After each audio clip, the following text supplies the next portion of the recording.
Teh mineral. Segernya. Ini konteksnya nation juga, kalau kita melihat apa yang disampaikan Pak Jokowi kan, dari mulai dia declare bahwa aku pasti cawe-cawe, saya pasti cawe-cawe. Karena dia bicara soal ada lompatan besar, giant leap di 2024, 2029, ini harus terus hilirisasi pembangunan. Pak Jokowi juga sepertinya punya perspektif bahwa dia menyampaikan narasi bahwa demi negara, kemajuan bangsa ini, saya ingin cawe-cawe dan memastikan regenerasi kepemimpinan itu betul tidak lagi kembali dari SMA ke SD. Kan begitu yang disampaikan Pak Jokowi. Mas Eros melihat ini. Kebenaran berbangsa bernegara, kebenarannya itu tidak subjektif ya. Ada patokan-patokannya Mas ya. Okay. Contohnya kalau memang kebenaran, ayo kita audit IKN itu ya. Oke. Gitu aja. Gini aja lah Mas. Kalau yang sesuai dengan nalar pasti diterima. Oke. Nggak ribut. Katakan Agustus kita harus pindah. Oke. Ya. Tahun depan. Coba deh. Kita ngadepin yang namanya pemilu aja masih gini ya. Belum pilkada. Agustus pindah. Coba deh. Coba deh saya pemirsa yang nonton kita make sense nggak itu? Ya, maksudnya make sense nggak? Ya. Pindah satu keluarga aja nih, kita keluarga sampean nih. Pindah dari Jakarta ke Bandung aja. Wah, repotnya kayak apa ya? Apa tuh?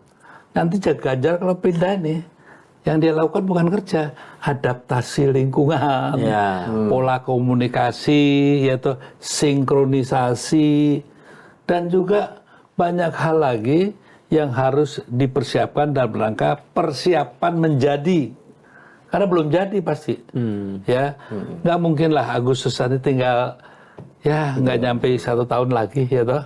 Nah hal seperti itu kan yang menurut saya, ayo. Jangan-jangan saya nggak waras ya, kok nggak percaya sama, saya nggak percaya sama sihir soalnya.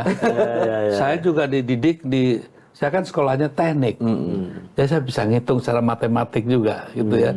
Sehingga maksudnya gini loh, masuk akal nggak? Kecuali untuk bangun legacy pribadi, ya silakan aja.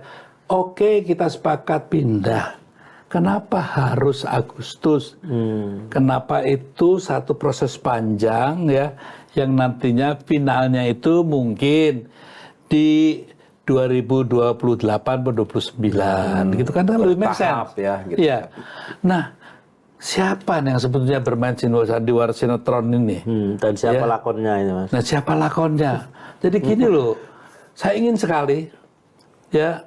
Mungkin orang bilang saya kurang ajar. Enggak. Kenapa saya ingin membantu Pak Jokowi untuk bisa dipahami rakyatnya?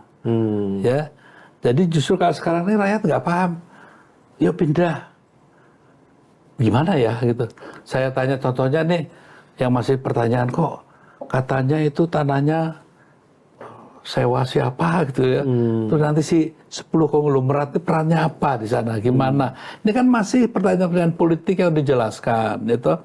Jadi maksud saya, kita kasihlah arahan yang jelas ya.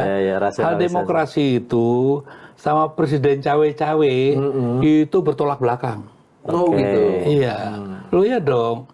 Kan seorang presiden tuh harus sebagai negarawan ya, di saat-saat tertentu dia harus bisa menjadi mengambil jarak ya, dan fungsinya sebagai kepala negara dan kepala pemerintahan sekaligus kan. Ini kan yang dititipkan bangsa ini, bukan terus cawe-cawe gendong anaknya mlebu Mahkamah Konstitusi gitu kan. Cawe-cawe supaya nanti yang menang siapa gitu kan.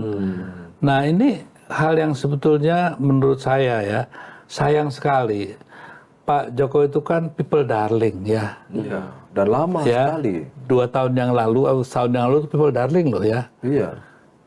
Dalam jangka yang terakhir ini. Iya, pendek sekali. Makanya orang bilang kalau mau melihat orang yang sungguhnya itu beri dia kekuasaan. Ya.